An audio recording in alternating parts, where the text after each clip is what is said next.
वादळी वाऱ्यामुळे 3 एकर द्राक्षबाग भुईसपाट। वादळी वाऱ्याने पडसाळी तालुका उत्तर सोलापूर येथील शेतकरी अंकुश शिरसाट यांची 3 एकर द्राक्षबाग भुईसपाट झाली। त्यामुळे त्यांचे 50 लाख रुपयांचे नुकसान झाले आहे।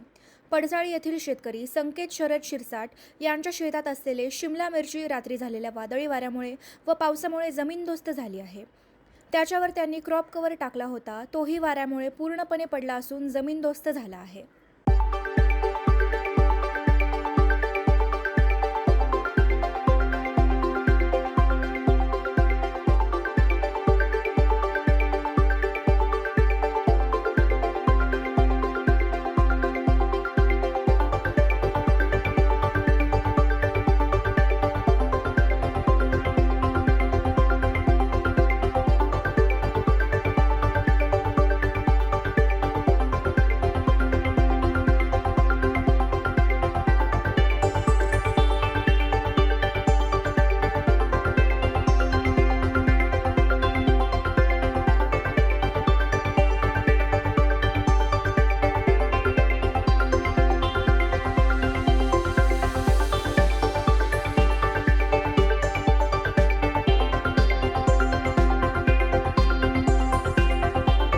मारुतीची स्विफ्ट अधिक सुरक्षित 6 एअरबॅग आणि 6 रंगात। मारुतीच्या नवीन स्विफ्टचा मायलेज 25.2 किलोमीटर प्रति लिटर इतका असून त्याची किंमत फक्त 6,49,000 सुरू होते। यासोबत LED rear lamps, USB charger सह rear AC vent, wireless mobile charging, नवीन इंजिन असे अत्याधुनिक फीचर्स देखील आहेत। फ्री टेस्ट ड्राईव्ह साठी आजच भेट द्या चव्हाण मोटर्स, होटगी रोड, सोलापूर।